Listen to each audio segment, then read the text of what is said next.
Okay, buddy. Where's the raucous crowd?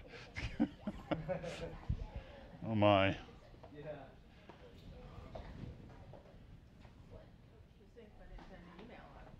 It's, Michael needs to say, mention it in the team meeting. He mentions other classes, but never this one.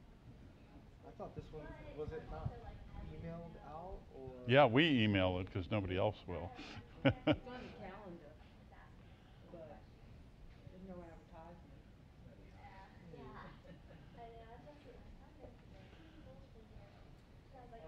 Oh, there's still 3 or 4 minutes. Maybe a mad rush will come Sometimes Chuck has a class and he makes this. Oh, that's right. in. He invites his people to stay over, yeah.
Aline, would you walk up and ask Karina to make an announcement?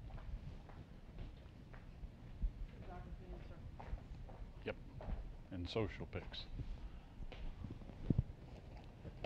And prizes. We're going to have prizes. Don't tell them that.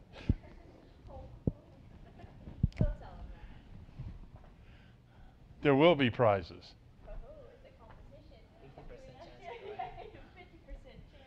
Everybody gets a chance to win the prize.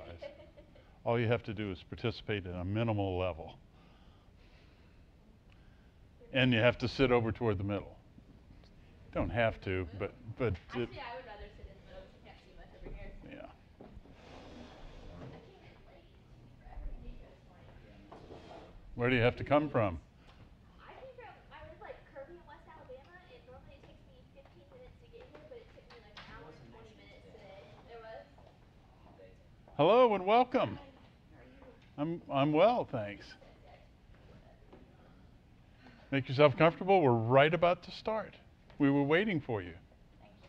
It's been a long day. There.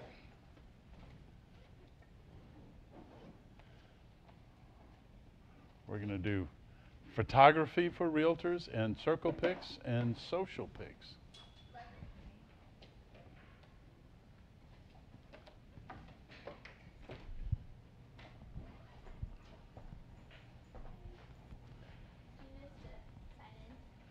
Yep. You can pass it around. Thanks for joining us. Hi, how are you? I'm well, thank you.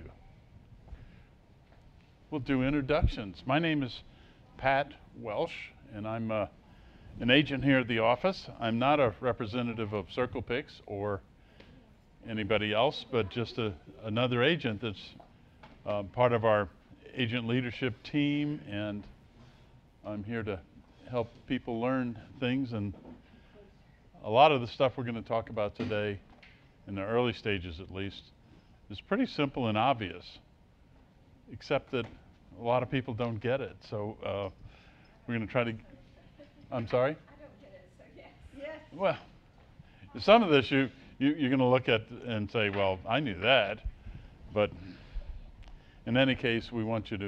I have to hear it more than once. So everybody can tell me a little bit about yourselves. Okay. So, my name is Halloween. I've been an agent for a month. A month. Very new. Well, we'll see if you're newest agent or not. It might be close. I'm Karen Dawson. I've been an agent since August, right at Harvey. Oh, okay. So I did one of your open houses, actually. Oh, okay. That's Okay. how I learned about your class here. So, That's too bad. You should have learned about it some other ways. We should have done a better job of advertising the class, I think. no. It was right when you started and getting to and talking with you about doing your open house. You suggested I attend this class. Got it. This is the first that I've been able to get to. So at least I did some promoting. I'm Courtney. I got my license end of November, so also very, very new. Good. My name is Nicholas, and this is my third day. Third day. Did you move here from Oklahoma? Right. Where are you from? Argentina. Well, welcome. What brought you here? An airplane, probably. Yeah. Yeah, 15 years ago to do my PhD in University of Houston, molecular biology. In microbiology. Molecular biology. And then I stayed here. Well, good. Welcome. Hi, I'm Hilda Rader, and I came in July, a month before Harvey. We're going to all be before Harvey. Then I was flooded, and my mom was flooded. Oh, no. So, just digging out. But I've been to it once, but as you'll know, being new, there's so much they offer here. I had to come a second time, or maybe even a third, because it's a lot of good information, but you have so much information thrown at you. It takes time to implement it. It really does. And that's fine. That's why I do the class every month. Thank you. It's because there are always new people. There are people that couldn't get to it before, and a lot of us can get value from attending more than once. And we have room, so it's not a problem, right? Okay, and let's see, a little bit about me. I've been an agent for, I think this will be my 18th year. It's a second career. I did 30 years in oil and gas business before this. And after I sold my company, I had to find a different career path. And my wife, Eileen, who's back there in the corner, is part of my team now. She was in the title business at that point, so I wondered, after seeing all these real estate agents who were so technologically deficient in the year 2000, I thought I could do well at that because I'm pretty techie. Well, it's interesting. It was true that the industry was deficient in 2000, but it caught up very rapidly, and it's really very high-tech industry now from a lot of perspectives. So we're going to talk about photography for beginners, really, and a lot of this. Let's see. That's okay, isn't it? A lot of this is going to be obvious, but since all of these pictures, or almost all of them, came directly from the MLS, you're going to know that, gee, we need to do what? Look at what you're photographing. Let me preface all of this by saying that I'm not trying to convince you that you should go out and buy a camera or put a camera to use or take your own pictures. There are a lot of options. You can take pictures, you can hire photographers. There are a lot of different ways to approach this thing.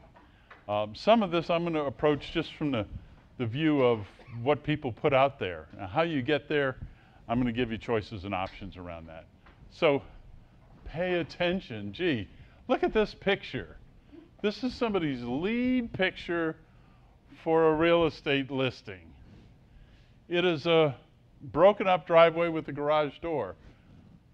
Maybe there's a house back there. I'm not really too sure. But the picture tells a story, right? What's the story here? Well, what I get is that the agent really doesn't give a darn about what's going on.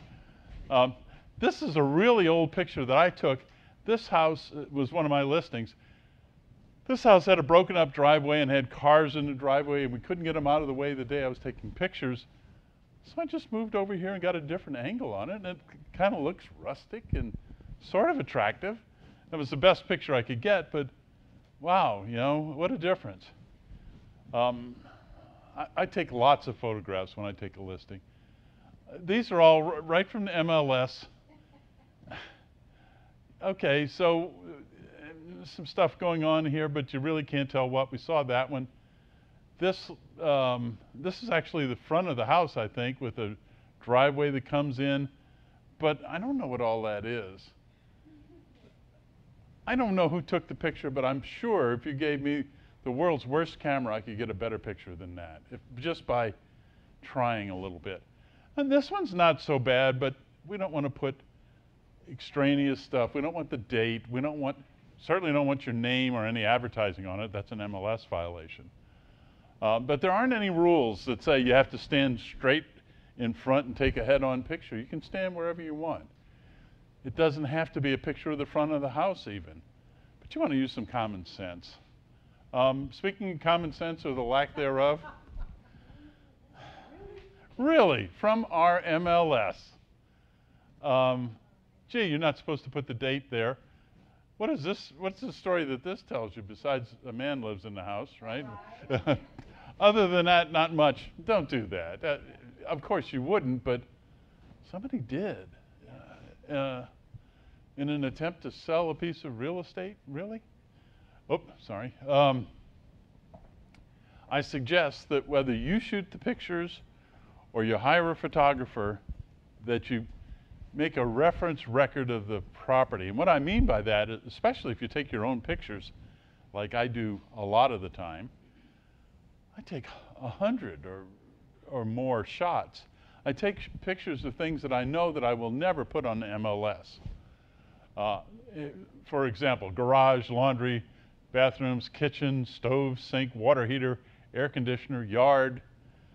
All of those things are valuable because later on you're going to have to come back and you're going to have to write up the listing. And you're going to get to the part where it says stove top, electric or gas. Look through the pictures. Oh, it's electric. Okay, or how many air conditioning systems?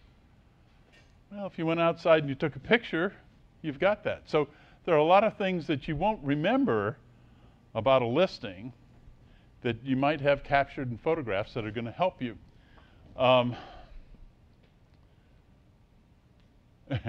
Shoot. This is one of my favorite slides, and I wrote all this stuff myself. But the little line, I thought I was being really clever when I wrote this Ain't Your Granny's Kodachrome. Raise your hand if you know what Kodachrome is. Yeah, 1. 2, 3. Okay, it does. And if it wasn't for the Paul Simon song, then we'd probably lose one of the two of you. Kodachrome was the film product that we used to use in photography. You had to go buy the film, put it in your 35mm camera, shoot the pictures, take the film to a lab, have it developed, make the prints. So every time you fired the shutter on the old Kodachrome, you had to pay for film, processing, prints. So it was, 50 cents, 75 cents, $1 every time you pulled the trigger. Well, now you already paid for the megapixels in the camera, so clickety, clickety, clickety has no impact in your costs. So take lots of pictures is really what we're trying to say. Having a lot of choices is a really good option. When you think about that front picture, if you stand and walk an arc in front and take pictures from 6, 7, 8 different angles, you're going to have a lot of choices. Why are choices valuable?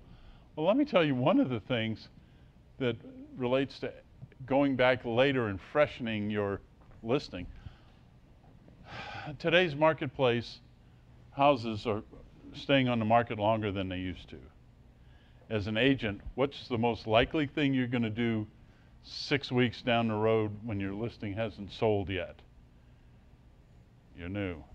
You're going to go back to the seller and you're going to say, I thought we had the right price, but we've only had 3 showings in 6 weeks. I think we need to lower the price. And the seller never likes that, but that's probably what you need to do to get more traffic and sell a property. Well, here's the photography side of that. If you're going to change the price, change the first picture in your listing. Just a different angle of the same thing, or change it up however you want. The point being, it's going to get flagged as a price change, and it's going to hit a different category in MLS, and it's going to be exposed to people that are doing searches, again, where because it was a price change. If they see the same picture, they're likely to go, oh, I already looked at that, and just move on. But you change the price and you change the picture and they go, what is, and then you draw them back in. It's a simple thing to do, and if you took 6 or 8 front pictures, just change the angle, and bang, you get another opportunity to sell the property. You'll find surprises you didn't see. You can't manipulate the photos to hide things that, you know, if there's a power line or a power pole in the backyard, you can't Photoshop it out. That's not right. But you can certainly take a picture that doesn't have it in it.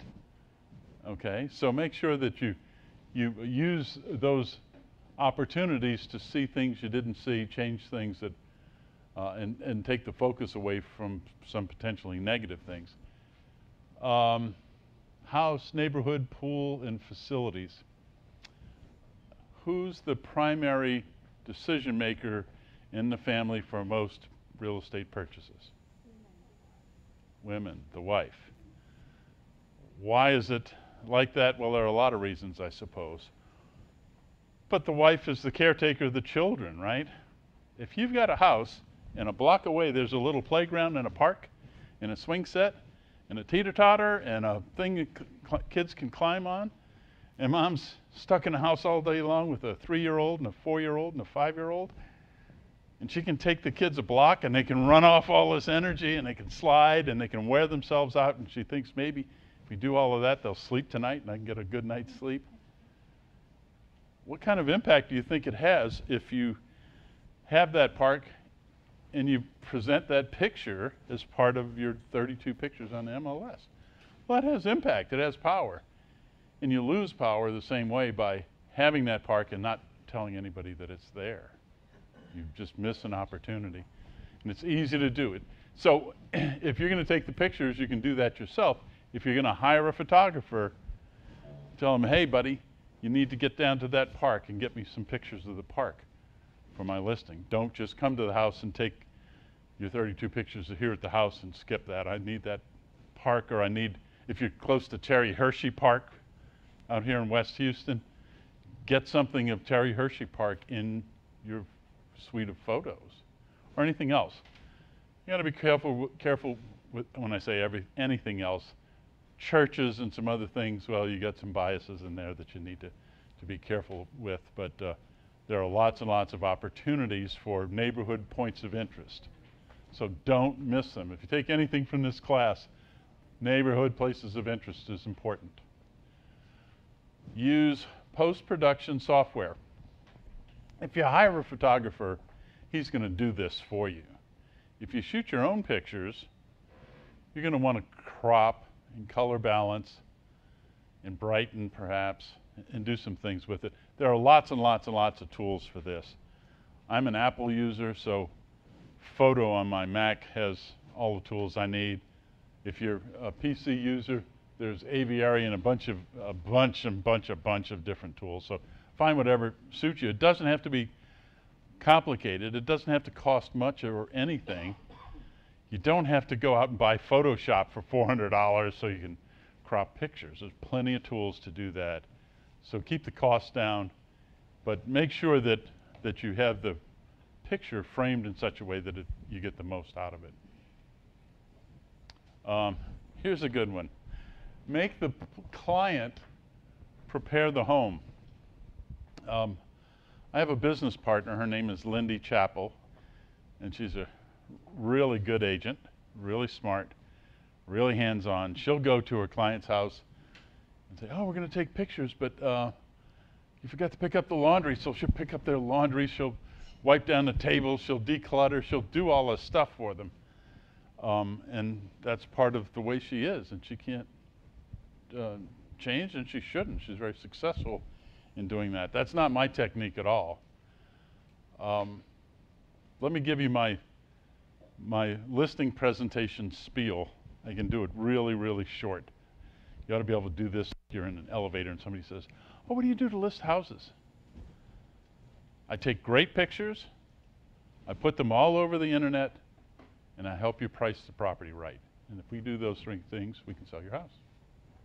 It's that simple. I do all the other stuff that all the other agents do. We all do the same thing in a lot of areas, but great pictures all over the internet and price it right. So I make picture day a big deal because it's a big component of my value proposition to my clients. So on picture day, we're going to do it next Thursday morning at 10 o'clock, presuming the weather's suitable.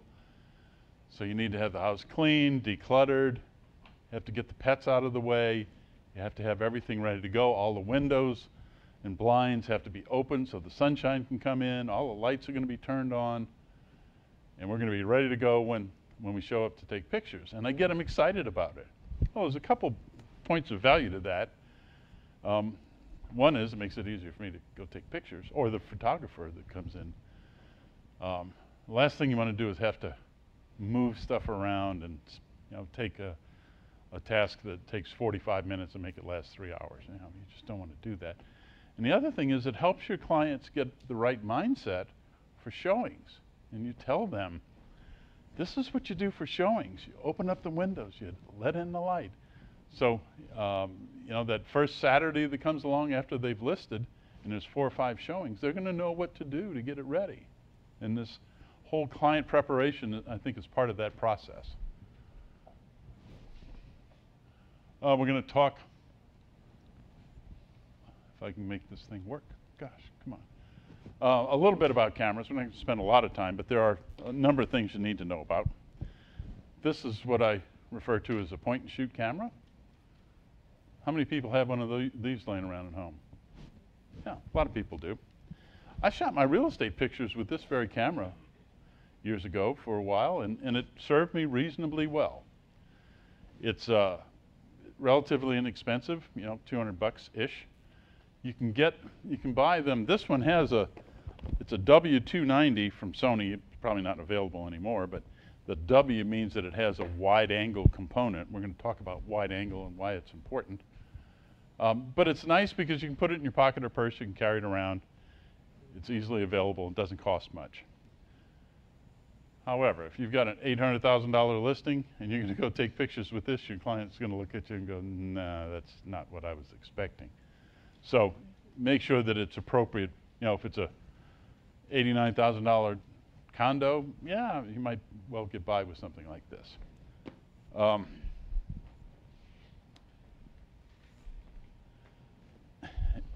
right, everybody's got one of these, a cell phone with the camera in it. I used to say that you would not take pictures of real estate listings with this. It's changing very rapidly, and I'm not ready to commit to shooting real estate pictures with this, but it's getting closer all the time. One of the nice things about it, though, and here's something that you can do with it, real estate related. If I have a listing coming up in a week, or a listing presentation in 3 or 4 days, I might well drive by the house and snap a picture with my phone and integrate that into my listing presentation so that the seller goes, oh wow, yeah, here's my house, and they recognize that you're doing more than the typical agent that just shows up. So that's one of the uses. It's certainly inexpensive because you've already paid for it, but it doesn't have the wide angle capability that I'd like to see, but it's a good tool. So that's got a camera in it. Yep. The third choice is this, digital SLR. As you might guess, I've been a photography guy for a long time, and I used to develop my own photos back in the day from film. The advantage of the digital SLR is that you can buy lenses that suit the application. Camera's about $400. This lens is about $800. But the lens is a 10 to 22. Let me explain what that 10 to 22 means in terms of, I'm going to skip ahead and then come back. Yes. 10 to 22. This is the the focal view angles of different cameras. This is a 38 millimeter. And you can see that's kind of an angle about like this. Your normal eye looks at about 50 millimeters, which is about like this. A 16 millimeter is about like this, and I said that's 10 to 22. So standing here with that camera, I'm going to get 2/3 of that room, all of those pictures, and it goes both ways. It doesn't just go width but height. So if you're in a room that has a high ceiling, has wood floors and things, you get a much bigger view of things. It makes a huge difference. And of course, as you get into telephotos, the field of view gets more narrow and narrow, but further out. But that doesn't apply to us in real estate.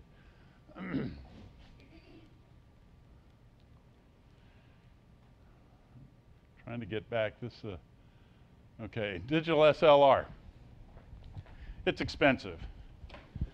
Your photographer is going to use it, but if you have one, you can learn how to use it. I mentioned my wife, my dear wife Eileen back there. When I look at this camera, I go, this has got 100 buttons and switches and controls. This is so cool.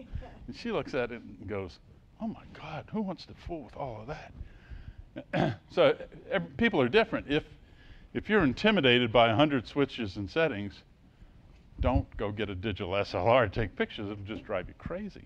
And that's not our goal. But we expect that your photographer is going to shoot with something like that. And you want to make sure that he's going to do it with a wide angle lens. And let's look at, we're going to look at a couple other cameras and then we're going to come to why wide angle is important. The fourth choice, and excuse me, I don't have one here in the room, is a Matterport camera. Who's heard of the Matterport camera? Anybody? Okay.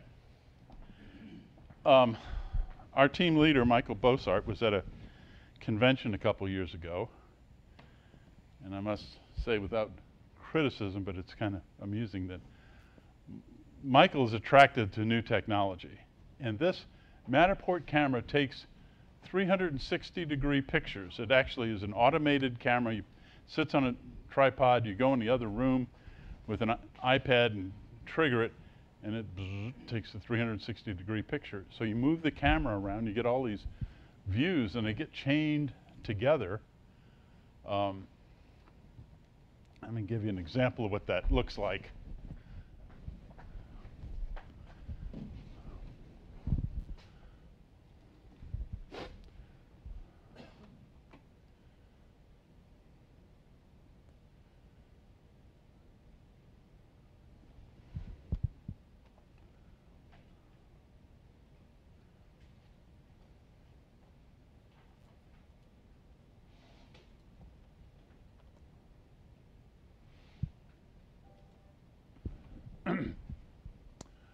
This is a Matterport tour. It was actually just a sample tour. The pictures are all from our house.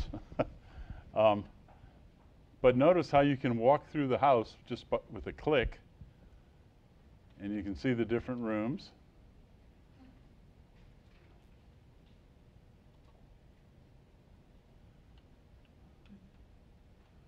That's pretty cool stuff, isn't it? We're particularly proud of the bathroom because we just remodeled it when I was taking the pictures. So someone online can actually do a virtual tour through your house and see everything just like that.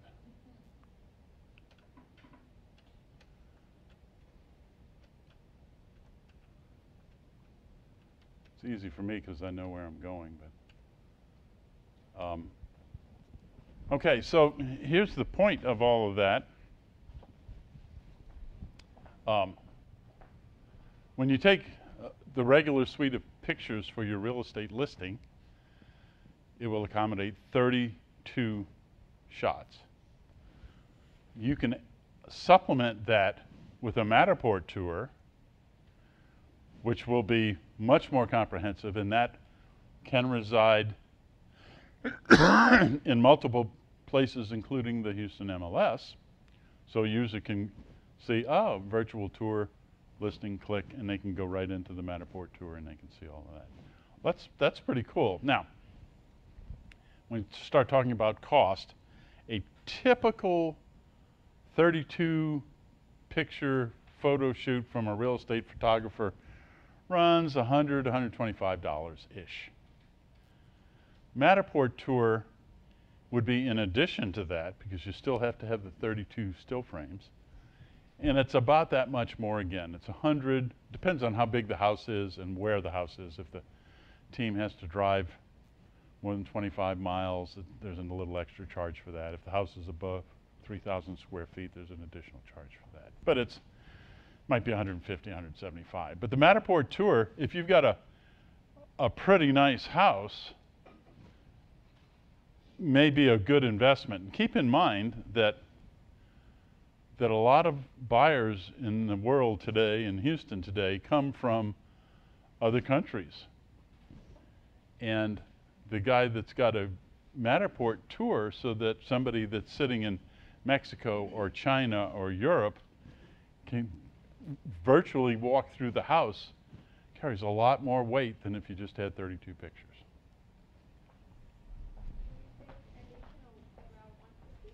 Yeah, 125 to 150. You can get a price sheet from the agent services desk. That's where you order the Matterport tours within the office here.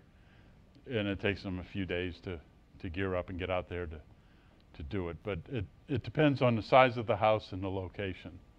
So I think that... That's a deal for us. Yeah, that's special for us as agents in this office. Yeah. Like if it's outside, other people, it would cost more. It would, absolutely would.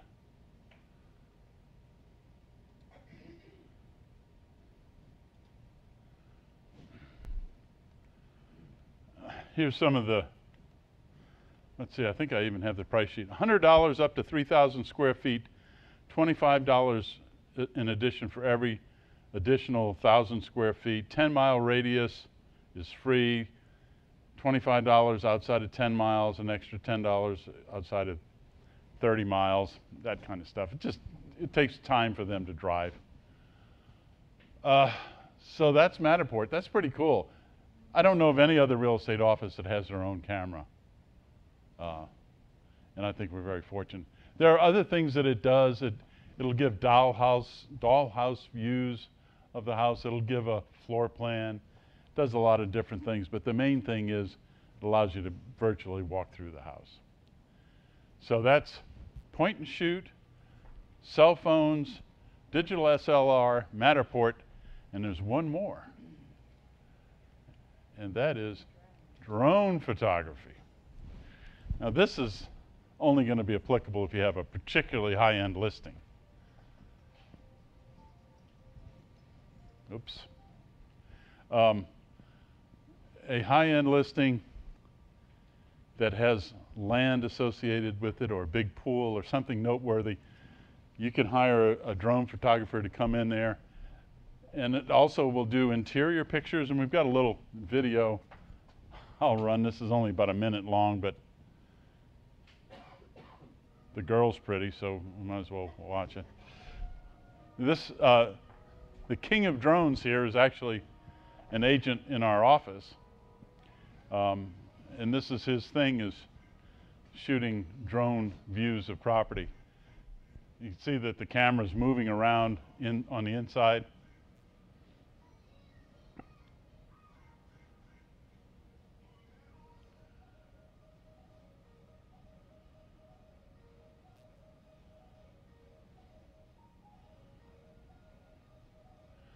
I think it's more valuable for exterior views of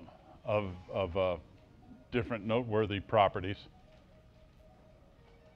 But whatever works for you, if girls work, then that's all right too, I suppose. So you get the idea. Well,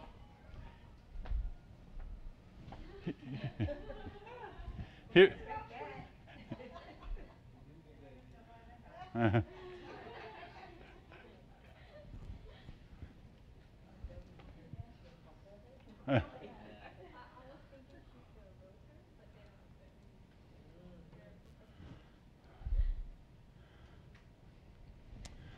So here's the thing. Here's what's important to you. All of these photography approaches have value in marketing your listing. But even more than that, there's a huge value in marketing yourself to a prospective seller. When you tell a guy that wants to list his house, we can do a Matterport tour and this is what it looks like. Or we, you know, if it's a big top-end listing, I'm going to hire the king of drones to come out here and shoot a drone view of your house. And that's not the kind of thing that every agent is going to have in their tool bag of things to offer to a client. Bless you. Sorry. That's okay. I'm used to people that sneeze a lot. Oops.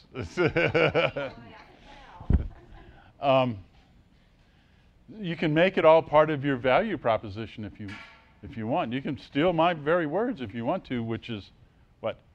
I'm going to take great pictures all over the internet, and if we price it right, it's going to sell. So all of those approaches are valuable. Let's dig a little deeper on some of the things that go with this. The king of drones, his pricing, special pricing for us. 7,000 square feet and up is $700 for a drone video. 4,000 to 7,000 feet, $600. Under 4,000, $500. Luxury listings, lifestyle sessions, et cetera, et cetera. There are other charges, and that's all in addition to the other things. So it's not something you want to do on every house, but it doesn't hurt you to have this to show a prospective seller.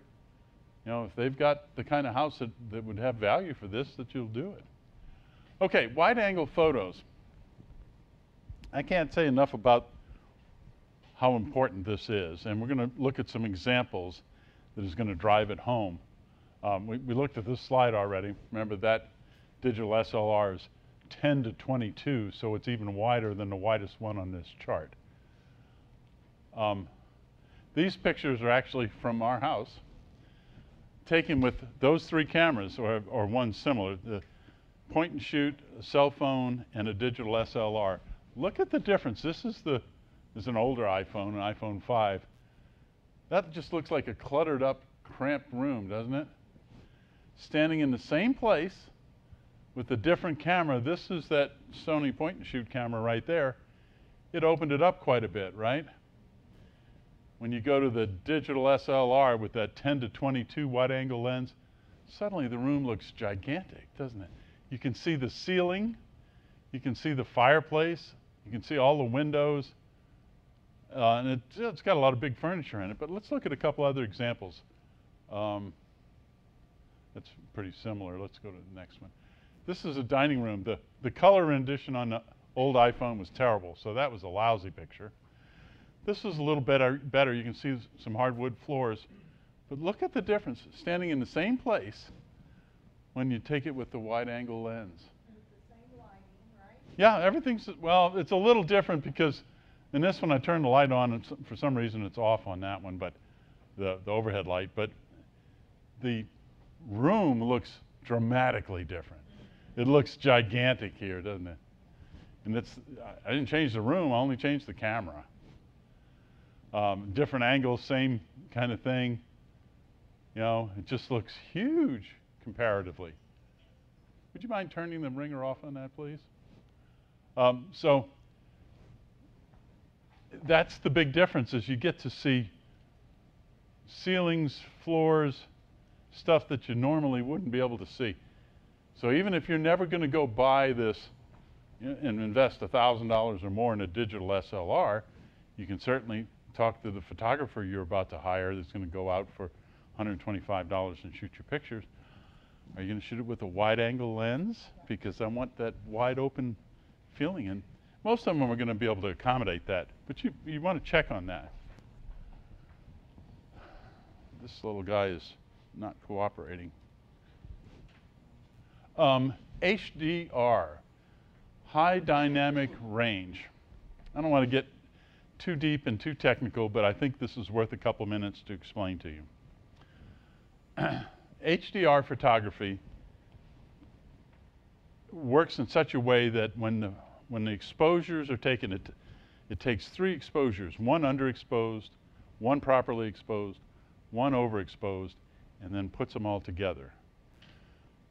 The underexposed picture is going to tone down the really bright areas, and the overexposed parts are going to bring out the really dark areas. So you end up getting not a 3D view, but a very, very enhanced view of everything in the picture. For example, if you were standing in the family room of a house that has a big pool out through a bunch of windows, and you take a picture, if you balance the picture to properly expose the pool, everything in the room is going to be dark. And if you expose it for the room to be properly balanced, the light from the pool is going to be overwhelming. Well, HDR balances all those factors and gives you pictures, and for some reason it does extraordinarily well on wood, on natural wood. It just makes it sparkle. It really enhances your photographs quite a bit. So we're going to look at a couple examples of that. This looks much better in the back. The overhead doesn't do well for it. You can see how bright the sunshine is coming through, but the porch area in front, without the HDR, would be just dark. You wouldn't be able to see it. So that's kind of one example. I've got several others. Here's wood. I shot this just because my client was a woodworker. He's also sitting in the back, and you can see the guy's legs. But this wasn't on the MLS. It was just a picture of that table. But you can see how much it enhances wood. This little house is a little house in Sharpstown that I think we sold for $90,000. Some interesting things here. It had a driveway and a converted garage. So I took the picture in such a way that you can't see the driveway very much. But you get nice blue skies, and you get really nice balanced coverage of the house itself. And then the interior of that same house, just really, the pictures in HDR are so much better than average. And I shot these in the early days of understanding HDR. Here's the interesting thing. If you have a iPhone, a recent iPhone, this is an iPhone 7, you go to Photos, it has a HDR setting on it. But you have to make sure, when I shoot HDR pictures with this digital camera, I always put it on a tripod because those 3 exposures have to be together. So if you've got camera movement, it's a bad thing. So I haven't done HDR photography with a cell phone camera, but it's capable, and it might be something you would enjoy delving into. Let's see. Okay. So if you're going to talk to a photographer, the 2 things are wide angle and HDR. Make sure that they do that. Some of them charge a little upcharge for HDR. It's worth it because your pictures will be the best ones possible. Okay. A few tips and hints and things that might help you. Here's one. I always have my cell phone with me, of course. These are a lot of older pictures, but take a picture of your client the day you go for inspections, for instance, and say, oh, stand in front of the house. I want to take your picture. Take the kids, get everybody out there, and you take a photograph of them. And they don't even think twice about it. And here's what you do. On the way home that evening, go by, or well, even before you can go home, and you can send that picture to Walmart and have them print an 8x10 for you for $2 or $3. And then it'll be ready the next day. You go by Walmart, and as you're walking through to pick up the picture in the photo department, grab a frame for $2 or $3. So for less than $10, you put the picture in a frame. When you go to closing, set that on the closing table and say, hey, this is what we're here for. It's a little gift for you. And they think, wow, what a great person you are. And then you can think, yeah, and it cost me $6 to do that for them. It's an easy thing to do. There are other ways that you can use photographs to enhance your business. Here are a couple examples. This is a chopping board. The picture is actually, I do a lot of business with Houston Baptist University, and I think we did like 25 transactions with them. So I went and got each one of the buyers a chopping board with their name on it and a picture of the Benin Tower at HBU. And well, that's a little more expensive. I think that's about $30. But you can put any photo on it you want and any caption on it you want. Another one I did, I had a client who bought and sold several houses with me. This was the most recent one. And it's a nice home, so I took pictures. I went back after he bought it. I said, Lowell, I want to do something. Can I take pictures? These are all HDR pictures. He's a nice decorator, so it looks pretty cool. And I put this book together for him. And then I even included some pictures from the previous houses. And God bless him, the reason he got this house was because he didn't have enough yard for this little guy. So Lowell and his dog are a big part of what we were doing, right? So the dog's in the pictures. This is actually the older house. And then there's me and all this stuff.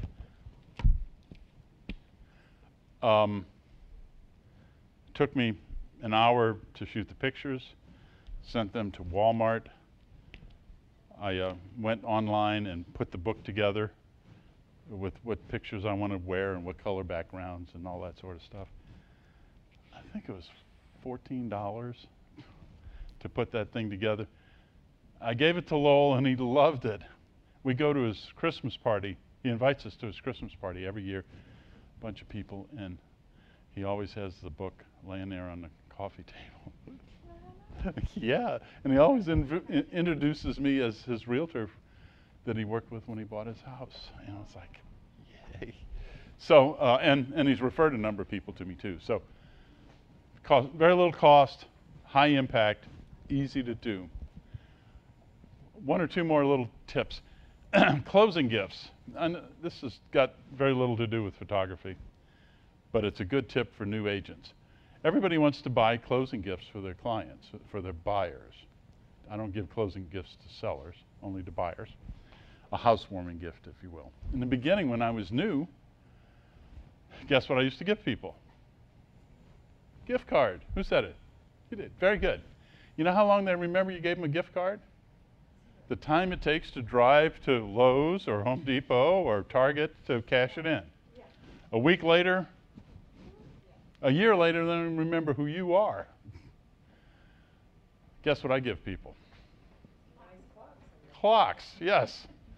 Who throws away a clock? Nobody. The nice thing about clocks is they're scalable. Little house, little clock. Big house, big clock. Okay, medium house, medium clock. Bigger house, little house, cute little girl, you know. It's absolutely scalable. I bought some little plastic labels that have my name and Keller Williams Memorial, that's all they say. And it's just the right size to put on the back of all these wooden clocks. It doesn't work for the little crystal clock, but all the rest of them it does. When you put your name on it, you just changed it to an advertising piece and it gets deducted from your taxes at a higher rate. So that's an advantage. But nobody throws away your clock, and there's nothing nicer than you go back, they call you up, and 5, 6, 7 years later, you go out to these people's house and they go, hey Pat, we want to sell our house because we're moving or whatever. We want to move up, we want to sell this one and buy another one. And look, here's your clock right on our mantle. They always, the first thing is they always want to acknowledge that gift. It's strange and very, very rewarding. So I spend anywhere from $25, $30 to maybe $150 for a nice clock. And I buy them at Ann's Clock Shop, or Ann's Fine Gifts, Kirkwood and Memorial. She keeps the labels there for me. I go in and they go, oh, he sold another house. And a nice gift wrap. I think it's a great closing gift. You don't have to, you can do whatever you want. You don't even have to give a closing gift. But and I always try to remember to take a picture. These are not all the I have dozens and dozens more photos of people with clocks. Yes? Where do you put your name and your phone? It's on the back typically, so you don't see it. Or sometimes on the bottom, depends on the shape of the clock. But I want it to be unobtrusive. I don't want it in their face at all. But they're going to move the clock, reset it, and every time they pick it up, they're going to see my name and they're going to remember me. Yeah. So that's the end of the photography part of the class, except for your questions and comments. Yes? Print off your photo at Walmart? That's Walmart, yes. I don't usually print pictures very often, but the two opportunities are to put it in a frame and bring it to closing. That's a really inexpensive way to give a closing gift. And then a book or something like that, yeah. Walmart's just cheap. And here's a tip, if you're going to do a book like that, don't have it printed at the store. Have it printed at the factory and mailed to you. Because when they do it at the store, they just sort of clamp it together with this thing, and it's not nearly as nice as the binding on that. And you notice the binding, even the spline has the name printed on it. So that's pretty cool, and it's easy to do. Any other questions? Comments? Did we learn anything? Was it useful? Oh, you're picking up that KW lingo, aren't you? Ahas. Okay, then we're going to take a break for about 5 minutes. I'm going to set up for Circlepix and Socialpix, and we'll go from there, okay?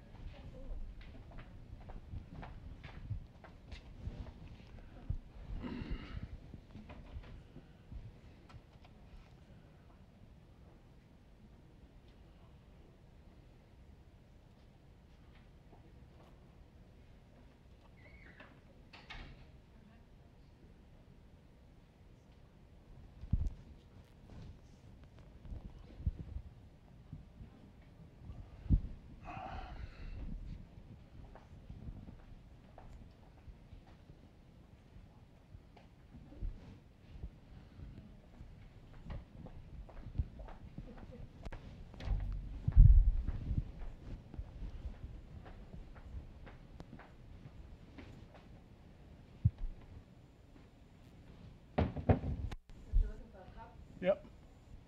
See any?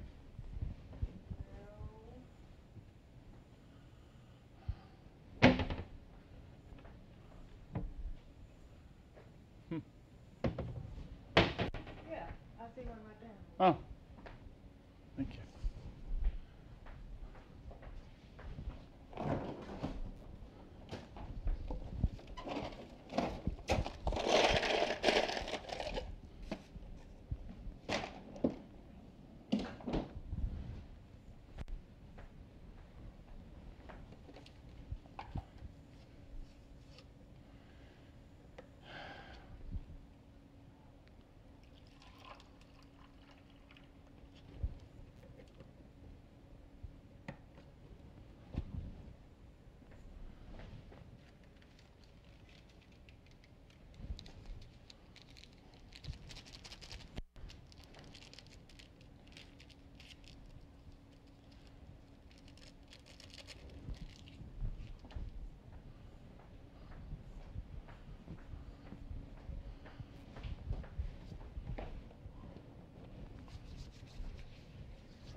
How are you? I'm good. How are you doing? Just fine, thanks. Thank you so much. You're welcome.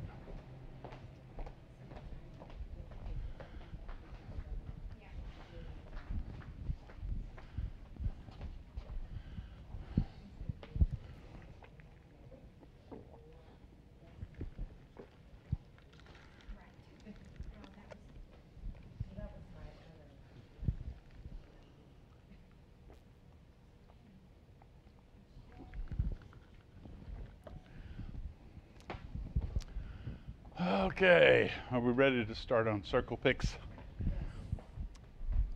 All right. A little background.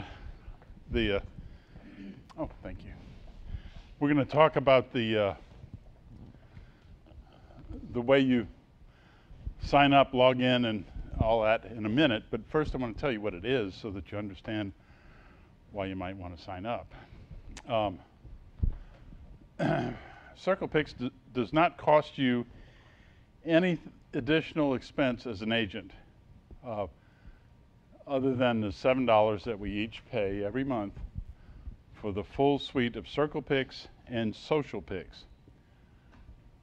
That expense covers all of the cost for as many listings as you may employ with Circlepix. Every listing that you take, sir, would you close that door for us, please? Every listing that you take is going to be uploaded into Circlepix, whether you prepare Circlepix or not. So it's going to be advertised out there. The difference is, if you don't do anything,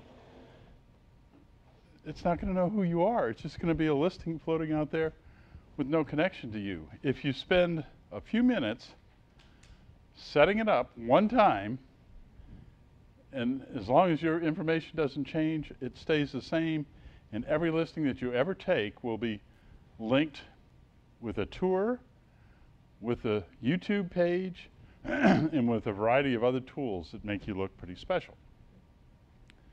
The fact that we've established now you're going to take great pictures already, right? So the pictures are a big part of Circlepix. So let's take a minute and I'll show you what it looks like, and then we'll dig into the website and how you can employ all these other things.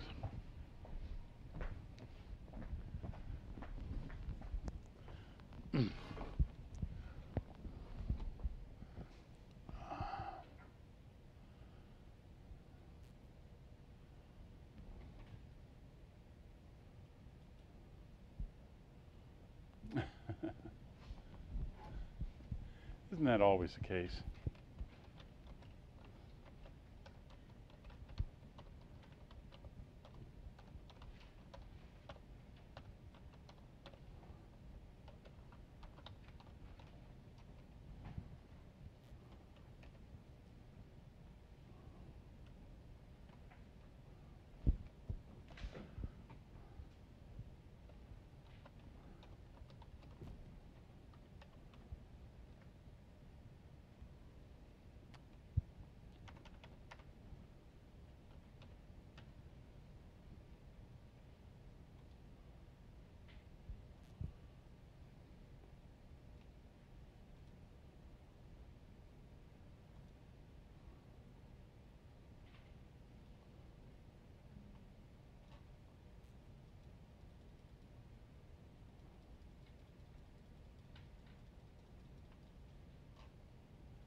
Sorry, I thought I had this set up. Bear with me while I get the account open.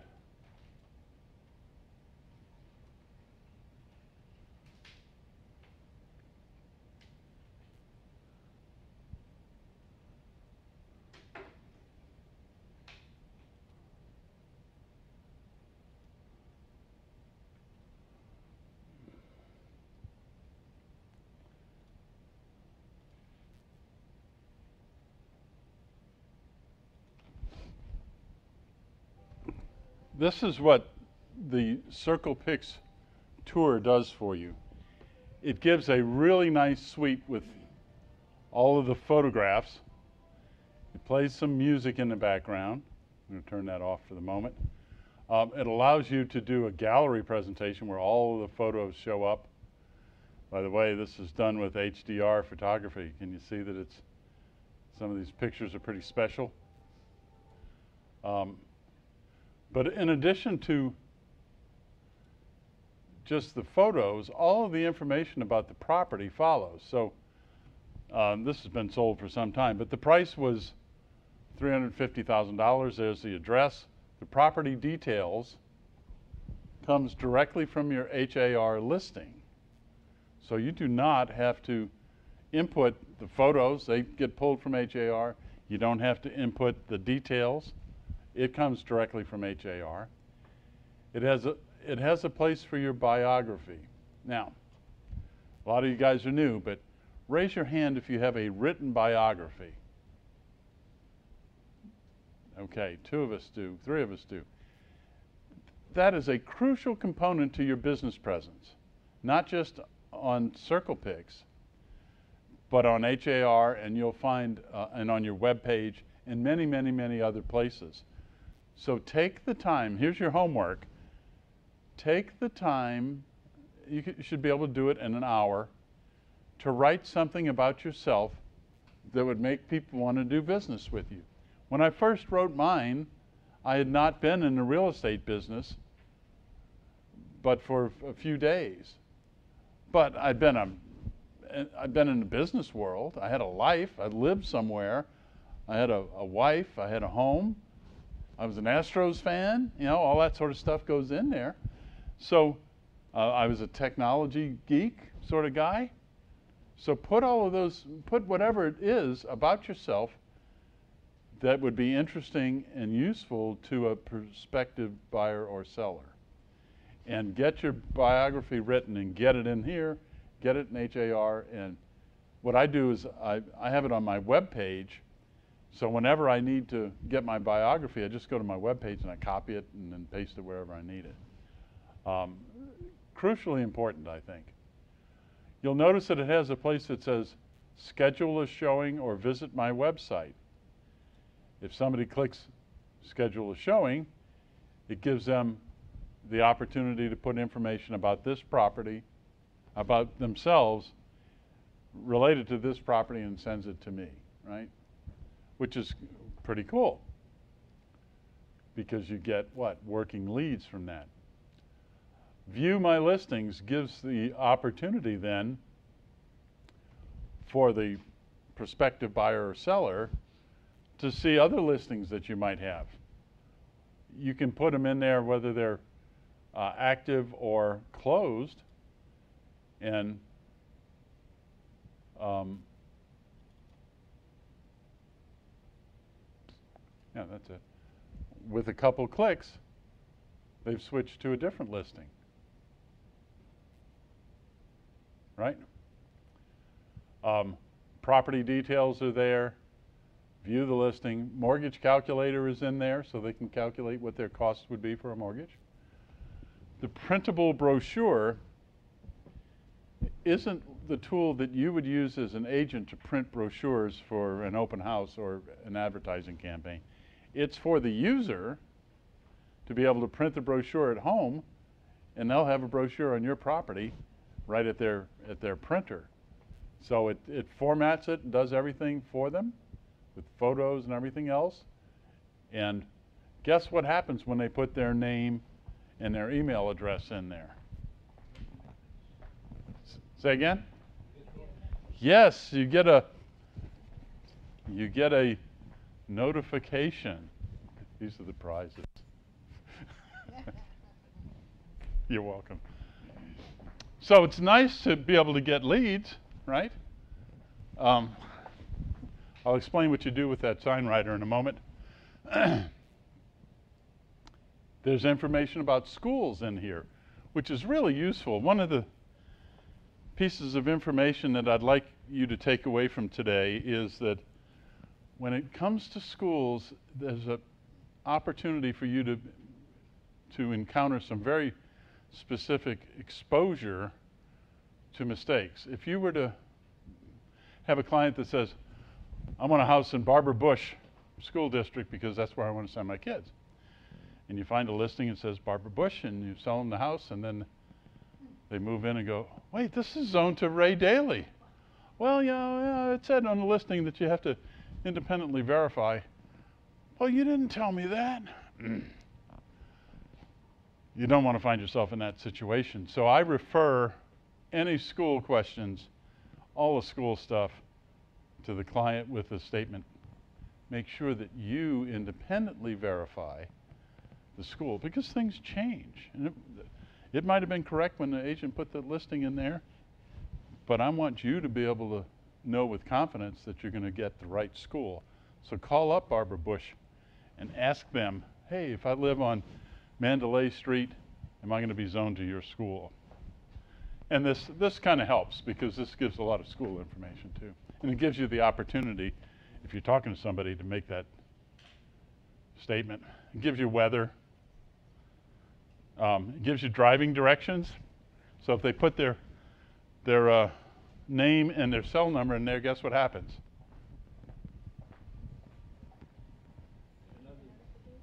Yeah, I'm not going to give you another one. I'm going to make somebody else answer. Come on, it sends you a notification here.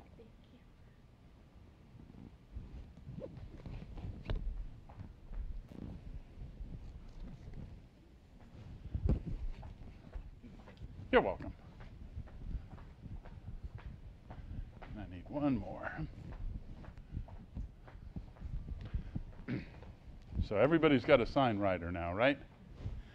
So how does this get used? Well, once your tour goes active, you'll get a property code. Bless you. The sneeze is moving around. Eileen's going to have it before we get out of here, I'll guarantee. You'll get a property code that you can put on the sign writer. This goes in your sign in front of the house. So here's my listing presentation component for this. I love ringing the sign with an actual active number on it. Oh yeah, you're not supposed to have that one. They gave you the wrong one. Here, good. So I'm sitting with a. Oh. I didn't know if you might need it. I don't know if I need it or not. We'll see. Thank you, though. So I'm sitting with the client, explaining how this works. That I don't put a literature box in front of the house, which is a place where you hold all the wet, soggy papers with the ink that's bled all over, and it's a mess. Or it's that clear and white empty box with nothing in it. Well, this is the modern day electronic equivalent, because the person who pulls up in front of the house can text to this number our code, and everything about the house that's on that thing that we just looked at is going to come right to their smart device, to their cell phone, while they're sitting in front of the house. They get to see the pictures, the price, how many bedrooms and bathrooms, how big the lot is, and so forth. A lot of times, that's what they need to make a decision. And guess what else it does? It sends me a notification. So I'm sitting with this client, and I explain that, and he says, well, you got a number here. Can we try it? I said, sure, Pablo, go ahead. So he gets his phone, and he messages to 67299, and he puts in the number, and he looks at his phone, and it beeps. He goes, Pat, this is a house in Chicago. I said, what? And we look at it, and oh no, look, you put the number wrong. Instead of 288, he put 228 or something like that. And he goes, oh, I sure did. It was my mistake. And the phone rings. And he goes, I don't know who this is. Excuse me for a minute. Hello? No, ma'am. I'm not looking for a house in Chicago. No. It was an accident. I put in the wrong number. No, I'm not moving. I live here in Texas. Well, I'm going to move, but I'm going to stay in Texas. Okay, well, thank you. He goes, it really works. It's like, golly, I had no idea the lady was going to call him. But I get phone calls coming in, and I return phone calls that kind of sound a little strange. Sometimes somebody will, I'll get a notification that they just put in the code, and I'll call them back. And they'll answer, hello. And I'll go, hi, it's Pat Welsh with Keller Williams Memorial. You're sitting in front of my house on Blue Heron Lane, aren't you? Yeah. I said, well, no, I just saw the notification that you were looking at it. I want to know if there are any questions or, you know, if it's of interest to you. I'd be happy to show you the house if you're interested in looking at it. Oh, well, and then, you know, you've got a conversation going. Or they're creeped out by the fact that you called them and they just hang up. But, you know, the fact is that you have an opportunity. Everything that Circlepix captures goes into their lead database and saves it for you. So you'll know everybody that called, everybody that got any of that information at any point. You can share that with your client if you like. I typically don't like sharing it with clients because I don't want to risk having the client call the buyer. You know, I don't want them involved. But that's pretty cool stuff. I think you would agree. The sign writer is so much better than a literature box. Okay, what else? Anybody got any questions? There's always this one question. No? Yes.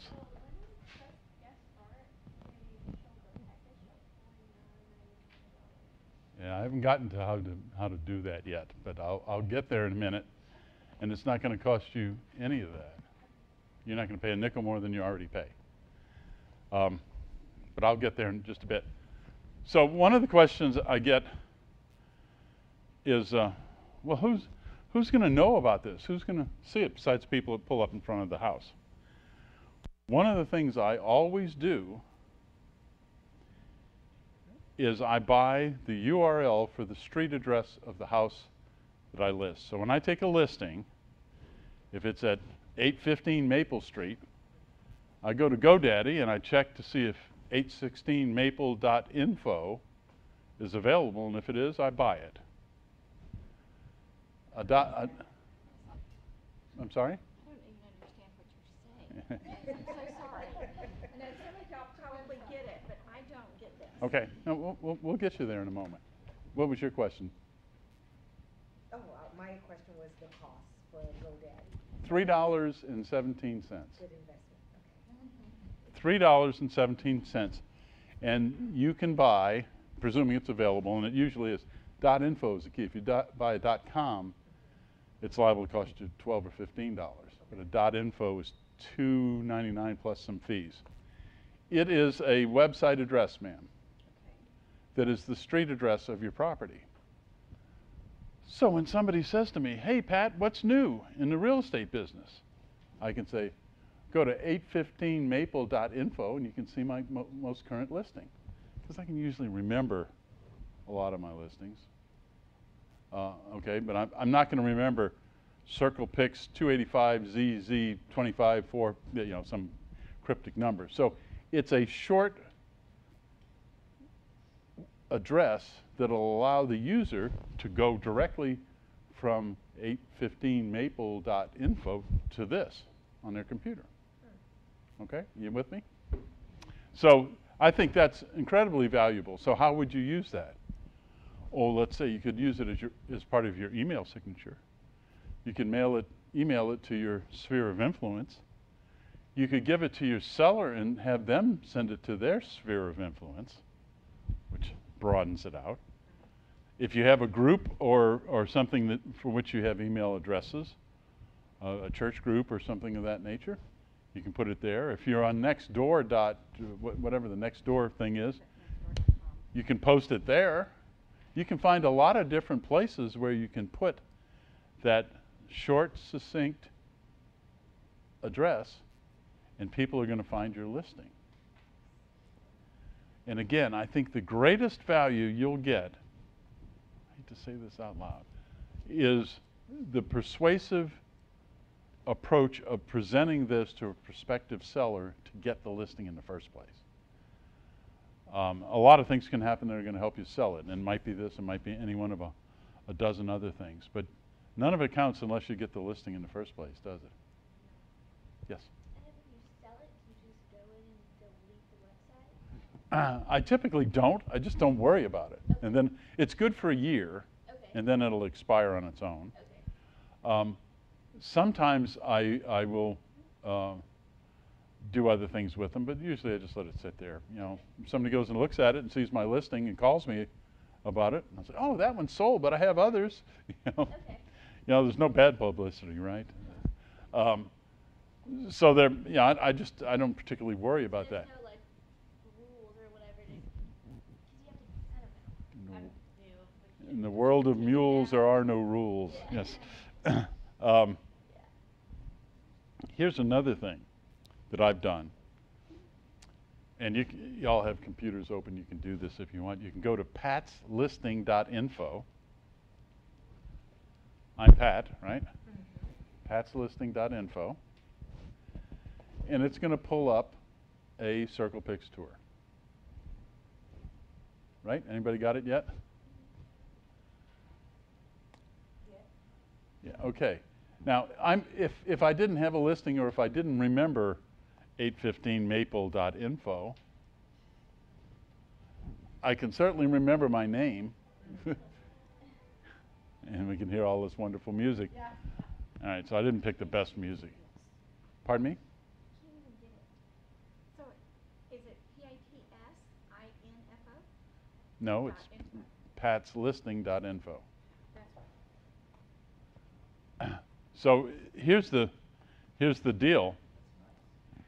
That's a real simple one, and I can attach any listing I want to that, but that's an easy thing to give away to people. Again, it's that same elevator kind of thing. Oh, what's new? What's interesting? Go to patslisting.info. You can see my most current listing. Yeah, it only links to one. Now, here's the interesting thing. Here at Keller Williams Memorial, we've got a number of agents that, oh, well, gee, you know, I have to put the number on the sign, and you guys are new, so you have plenty of time to do this stuff. But if you want to simplify this thing, you can go to Agent Services, the desk right there, and ask them for the Circlepix package. You have to have a listing, of course. Give them the listing information. They will make the sign for you, okay, with the label on it. They will go to GoDaddy and they will buy the URL for that street address for you. And the first time, they'll buy a URL with your name, like patslisting.info, for you. And they'll charge you a whopping, what's that worth to you? What do you think they ought to be charging for that? How about 10 bucks? Then you don't have to, you can buy the sign, that sign I just gave you, you don't have to buy one, but if you had another one, if you had a second listing, you can buy these from Karina, I think they're $2. Because our company philosophy is that the company doesn't make money on the stuff that it sells you. It's a pass-through charge. Keller Williams Memorial doesn't need to make money on these signs. So it costs us $1.90 or whatever, we just charge $2. It's a throwaway. So if you don't want to do, if you don't know how to go to GoDaddy and buy a URL, you go to the desk and say, I got a listing at 815 Maple. Give me that Circlepix package that Pat told me about for 10 bucks. And they'll do all that for you. They'll give you the sign 2 days later. They'll give you the URL address. And they'll even give you the first time something with your name. You have to renew that after a year. Sounds pretty cool, doesn't it? At the agent services desk where Abby sits, right there. Huh? Right next to Debbie Cash, right inside the door.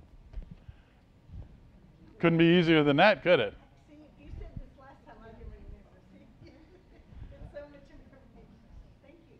Oh, no, you're welcome. So what remains are two things. I'm going to show you on the website where you have, let's back up a step.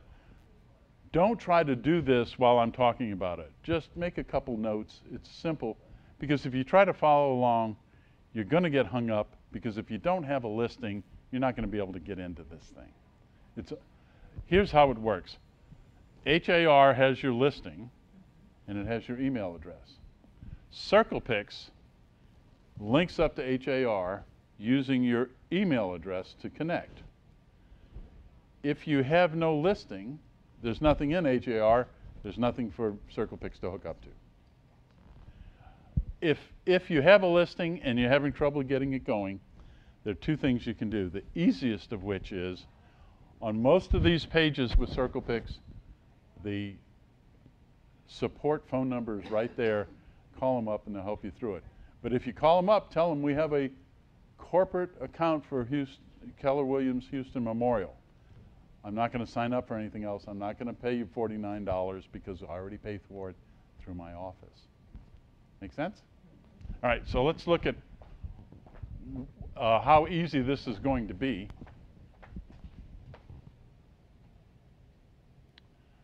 If I can get on the right page.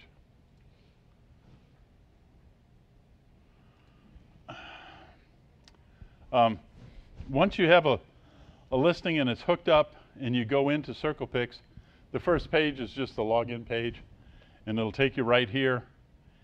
Well, actually that's not true. It'll take you to something that looks like this, and it'll say select the tour here, and you pick the tour you want. And right here is where all of the information is. Again, you don't have to capture all of this. It's not much to remember. When you log in, it's going to give you the virtual tour link. There it is. And what does that look like? It looks like this thing, right? With music, different music for this listing.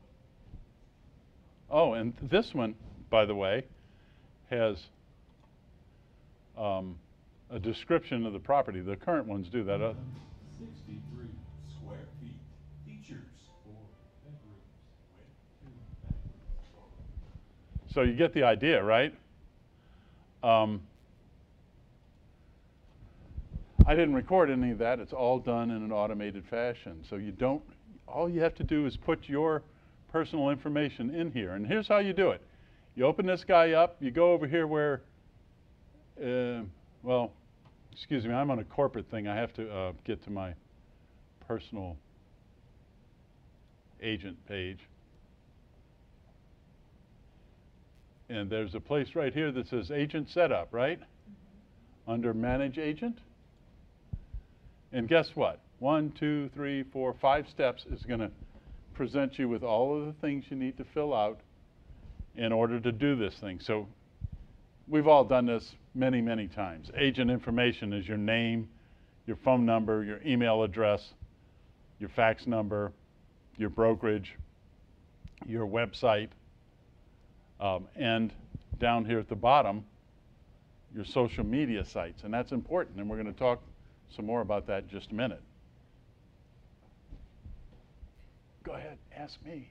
I might know. I was just asking where you always sit. Isn't that nice? Okay, so you just step through these things: agent profile, marketing tools, which the office does actually, social media account setups. Now let's talk about social media in a couple phases. Circlepix, in an automated fashion, is going to post your listings to your social media sites for you. That's what Circlepix does. One of the challenges for us as agents is trying to keep all those things current, trying to remember that, oh, I need to put this on Facebook, I need to put it on LinkedIn, I need to put it on Twitter, I need to do this and that. Well, Circlepix and the component part, Socialpix, will do that for you. So you have to make sure that you get your proper IDs in there. And if you're going to do it with Facebook, you should have a Facebook business page. Don't do it on your personal page. You know, the one where you're wearing a funny hat and drinking martinis and, you know. you want it on a personal, on a business page that is dedicated to business-related activities, yes. The cool thing is that most of the time we don't have enough ways to populate that sort of stuff because we don't know what to put. I'm going to give you the answers to what's going to go there in a minute. But I want to talk, before we get too deep of that, on the actual Facebook business page. I have 18 Facebook business pages. Because I'm greedy, right? I have Pat Welsh, I have Oaksa Parkway, I have Legacy Team, Pat Welsh Real Estate, Windsor Cove, Maplewood Park, Laguna Springs, the Villas, Retreat, Madera Vista, the Courts, and on and on and on. Any neighborhood that you want to focus on that isn't already taken, you can make it a business page. Doesn't cost you anything. You just go out there and do it. I could do my own subdivision. Unless, as long as nobody else already has it, yes. What do you mean, make how? Well, if you want to have Briarwood Park, and somebody already has Briarwood Park, then you can't have it. So I have to understand, how would I get my subdivision as my Facebook page, As your business page. as my business page? You're going to Google Facebook business pages, how to, and it'll tell you. Got It's beyond the scope of what I can do here right now. But Google will have the answers, and it'll take you by the hand through how to make a Facebook business page. Will it also let you know if somebody else has? Well, that's easy. All you have to do is go into Facebook and put it in there and see what comes up. Just do a search within Facebook for that. And so you can make subtle differences. It's easy enough to do. But again, the scope of that is beyond what we want to try to cover in this class, other than to tell you, you can have as many business pages as you want. The problem is, how do you get content to all of them? That's what I'm going to give you in just a minute. That's where we're headed. Okay, but first of all, you have to set up the accounts here in Circlepix. And I've got, as you can see, Facebook, Twitter, LinkedIn, YouTube, and I chose not to invoke the blog page. Then lead generation. Okay, this tells you a little more about the signage, but of course, you can order signs from Circlepix. I think they're, I don't know, $10, $15, $20, or you can buy them here for $2, or for $10, we'll do the whole package for you, right? So you don't really need to worry much about the lead bee stuff there. And client communications allows you to set up how people are going to reach you. I have mine set up for my email address and my cell phone. Okay?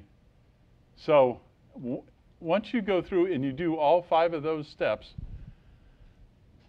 you're more than halfway done forever, because you never have to do it again unless you change your phone number, or you change your picture, or you change your email address, or something of that nature. Okay?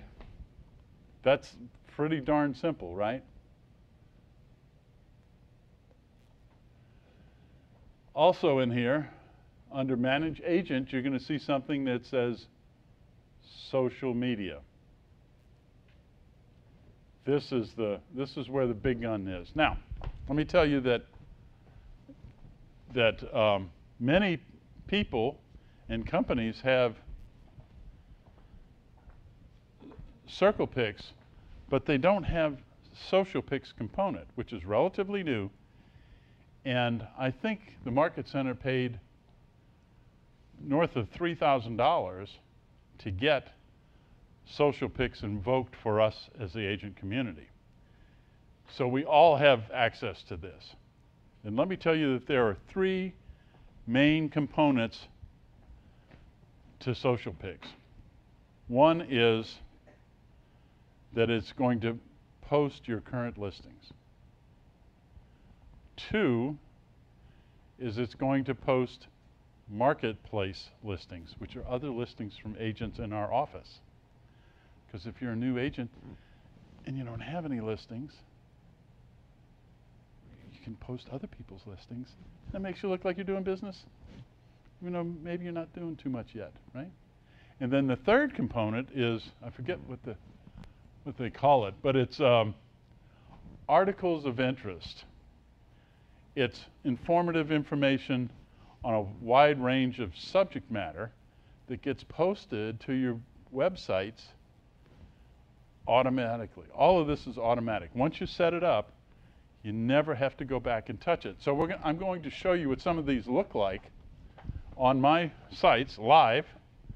Last time I did this, there was a hiccup and I didn't get anything live, but okay. See, here are all my different pages. See them all there? We're going to go to Briar Hills, for instance. I had to set this up one time, and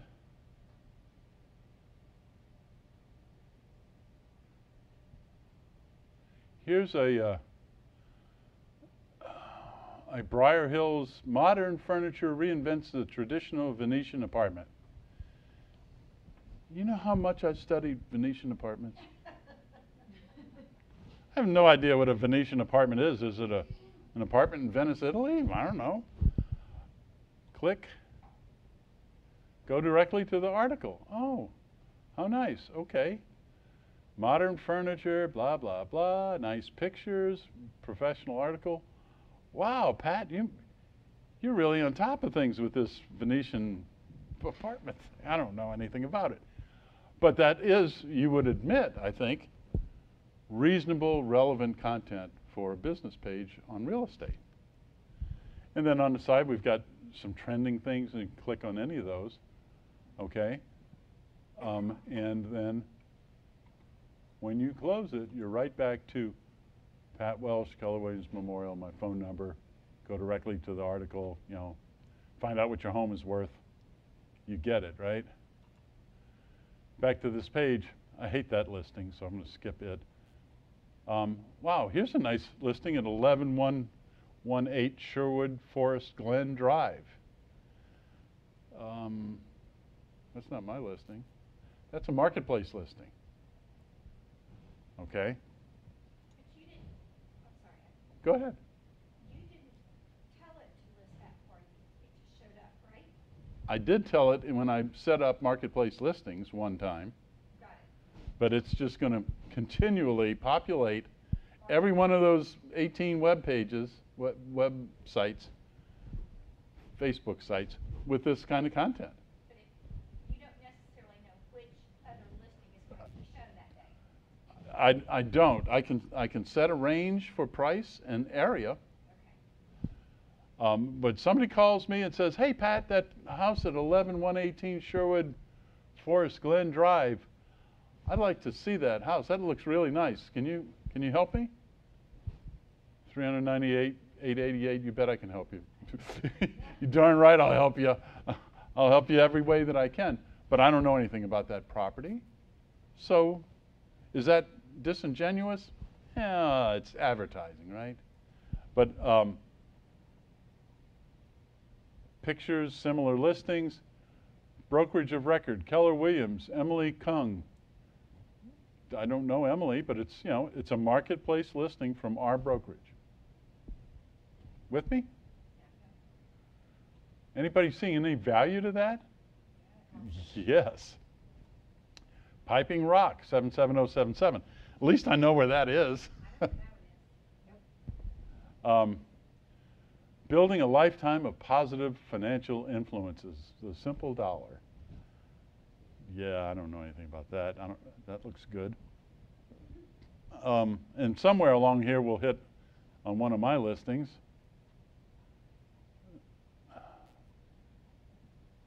Oh, Happy New Year. I got a lot of people that liked my Happy New Year wishes. I didn't even know I was sending Happy New Year. But it's like, oh, that was nice. You know, I'm a nice guy. So you get there's one of my listings. And when you click on it, what do you get? This is pretty familiar by now, right? You get Circlepix. Nothing wrong with that.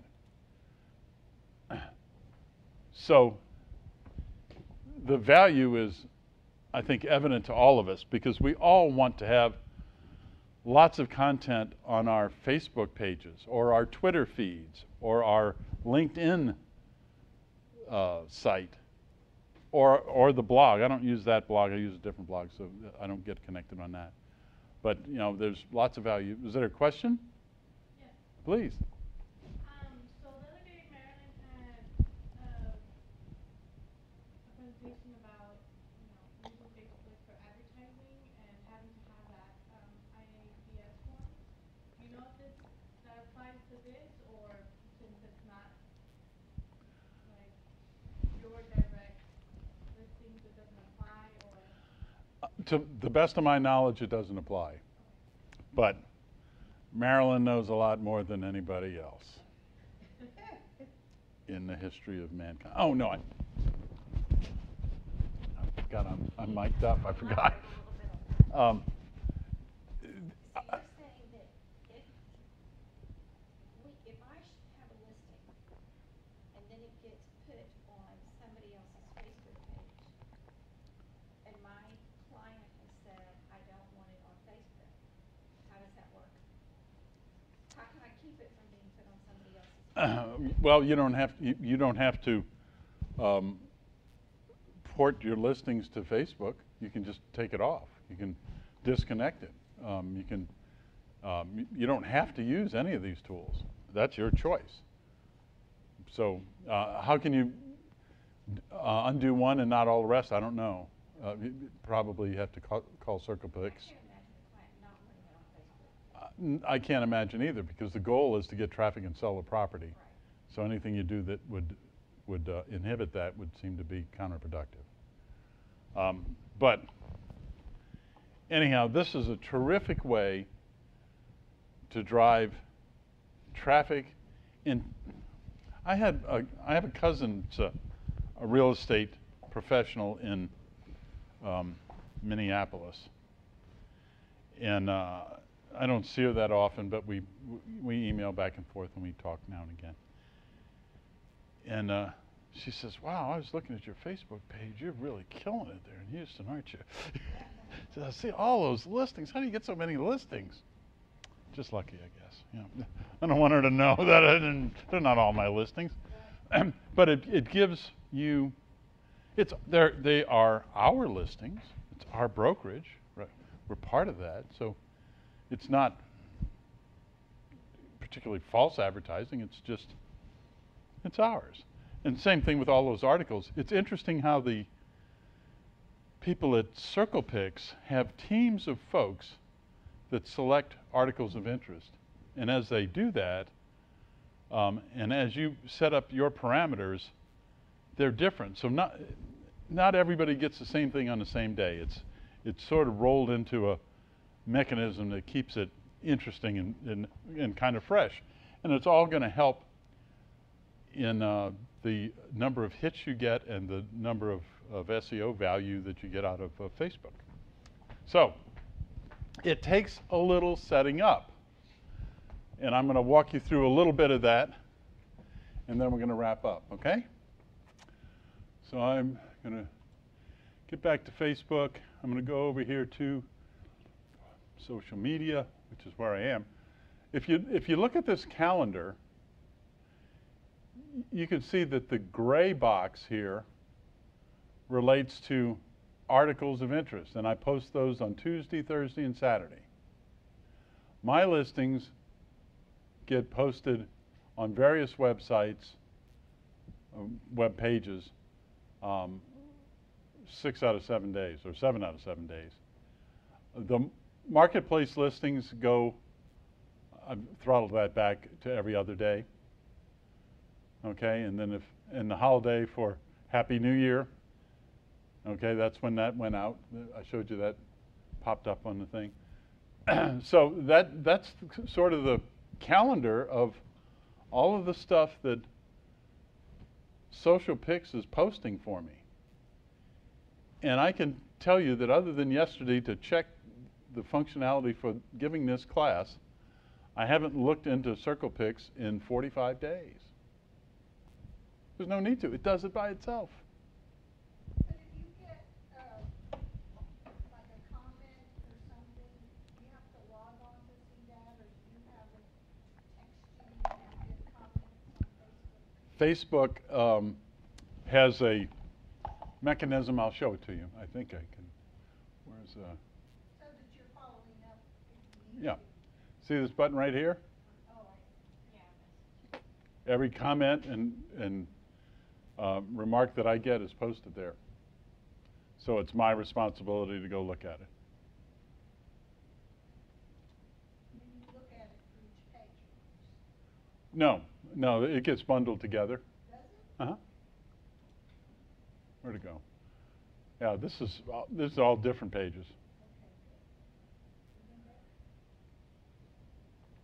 And there are other things you can do. There's turn on Facebook notifications.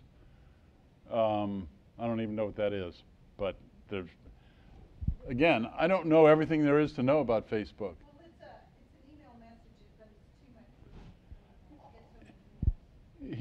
Here's the point that's so valuable is that you don't have to know a lot about Facebook. You set it up once and just let it work for you.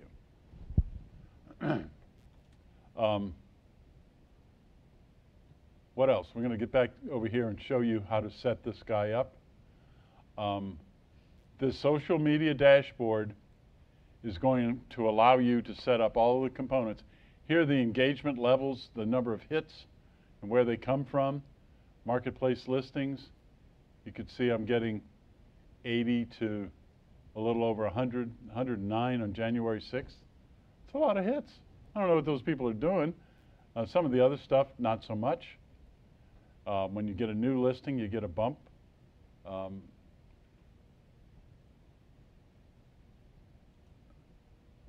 So there are a lot of ways to look at it. I don't spend much time looking at this stuff.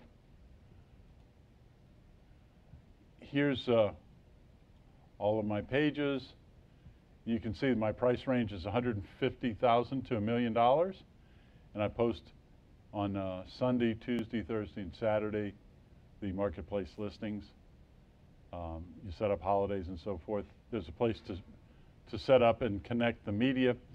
One of the things that I don't like about this, about Circlepix, and maybe it really doesn't have much to do with Circlepix, and it may have more to do with the way some of the other tools work.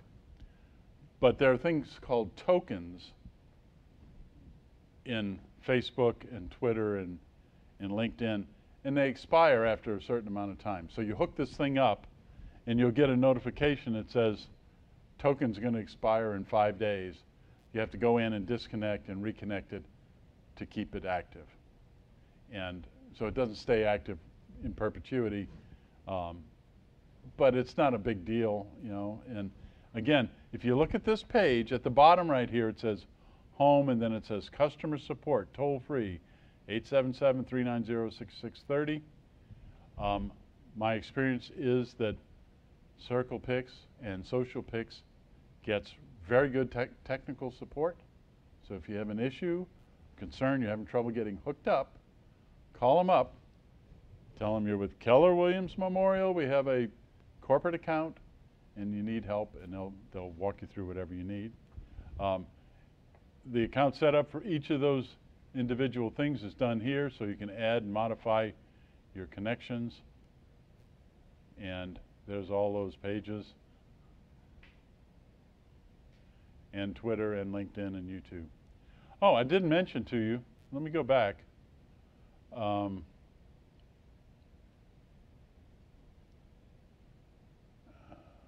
see, we're going to get to that easily.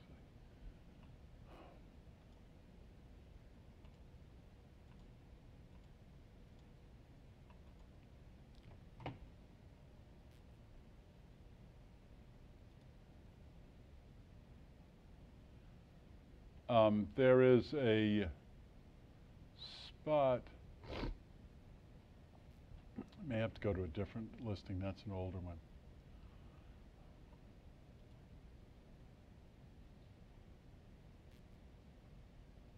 YouTube.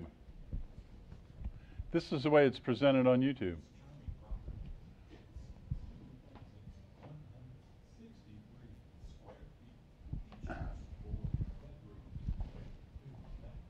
So you get the idea. It's a YouTube video. Kind of a funky house, but we're going to close it this month.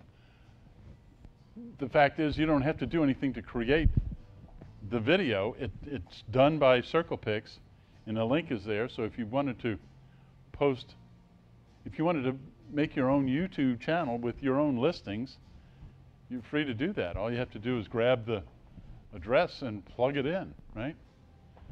So that's kind of nice, isn't it? Not that we don't all charge out and do YouTube all the time. I watch it a lot, but I don't post to it very much. It's done automatically.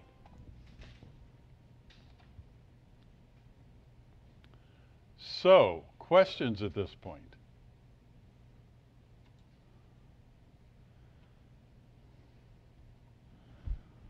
All right, I have a question for you. Raise your hand if you think you can go in once you get your first listing and set up Circlepix and Socialpix. That wasn't very enthusiastic, but you did sort of, yeah, okay. All right, so the main goal today for me was to get you interested enough to know that you can do it. All of us have different levels of technical capabilities. So the more hair you have, the more competent you should be. So I should be the one most challenged because I'm the oldest guy here, right? And I've done it just fine. So the last thought is that you can get hooked up even if you've never had a listing, but it's not as automatic as we'd like. Talk to the people at Agent Services or call Circlepix and have them walk you through how to do that, because that's a little beyond the scope. I didn't want to spend an hour and a half here with everybody going, well, I don't know how to get to that page. My computer looks different. And we never learn anything. You know, so I wanted to kind of get the information there, the technique of how to get it all done. You can figure that out, I think. Questions? Yes? I have a listing, and without even knowing it was on Circlepix. Yes. So I didn't realize I'd even set up Circlepix. So probably You probably didn't. It matched the... with the HIR, but I was already set up. So now, when I went in just with you, that listing was taken off the market last week, but it's still showing active listing on Circlepix. What do I do? What do you want to do? I want it off Why? because it's not a listing any longer. Okay, call Circlepix and ask them how to do it. Okay. Should I not want it off? I'd leave it there. What's the worst that can happen? Somebody call you up and say, hey, I want to see that house. And you go, I'm sorry, that's not an active listing anymore, but I have others. Got it. Okay, I'll do that. Yeah, there's 20,000 other listings in Houston. Okay. Yes, ma'am. I think I saw, I attended hard class and they said that you have to take it off or show that it's active. Yeah, that's what I was asking. Oh, okay. Well, I've taken it off par, and when I took it off par, it took it automatically off CSS. And I think it will eventually take it off of Circlepix, but I don't know that for a fact. And like I said, I'm not an expert on every facet of Circlepix and Socialpix, but I know how to find out the answer, and that is 877, whatever that number is. Call them up and talk to them about it. They'll take it off. You can you can go in there, and there's a way to inactivate it. Stay inactive, but I don't want it showing as an active listing. Actually, let me show you something that you might want to consider for that. Again, we only have a limited amount of time, but let me there is a way.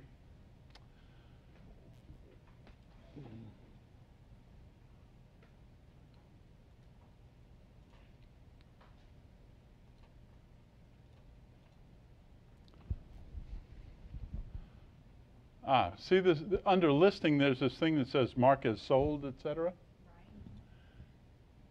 You can put a banner that says anything you want. I put a custom label on this one that says no Harvey flooding. You could put no longer active, and then we'll put a banner on there. You can put whatever text you want. You can see the box there. So that would be one way to make sure that anybody that looked at it. And then, of course, there's a place for price reduced and sold and under contract and so forth. Okay, that was a good answer. glad I dreamed that up. Yes, sir. I found out this is too small. Ah, What I do, when I order the sign, the yard sign, the big part of the sign is this. So this is the most important thing on the sign. Not your picture or telephone, of course, but this is the most important thing on the sign. This is I agree, and we'll get you one that's the right width. How's that? No, it's okay. Oh, is it? It's okay. I'm saying when I order my sign, Ah, okay. I only order it with the print, with the code, and here you can leave it like white open, and then you apply the numbers when Right. you change. Yeah. In fact, Avery Labels has, they have these labels that are opaque. This one is actually pasted over a previous one. If you look at it closely, you can see that there's one behind it. I saw that when you. You know, I'll give you the number of the Avery label. It's an opaque, weatherproof label. The problem is that a box of them cost, it's 100 pages, I think, and it costs $50. They sell it in the AJR store. They sell numbers. Yeah, there's plenty of places you can get numbers. This opaque label you can print on any printer, and you don't have to get the individual digits, but you can do it any way that you want. I'm going to look that up and put it on the screen for you, if you choose to do it that way. But yeah, there are a lot of ways to solve that little issue.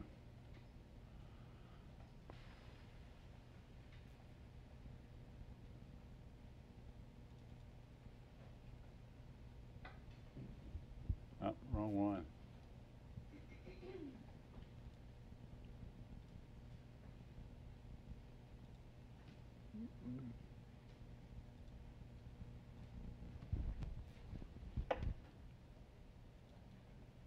There it is. 5526. 100 labels, 50 sheets, $50. So yeah, I split it with my business partner. I just found that does a really nice job. But for $10, you can just go to agent services and they'll do it for you. You know. Anything else? Answered every question possible? Okay, we're done. Thank you for sharing your knowledge. Well, you're welcome. My pleasure. I'm glad to do it.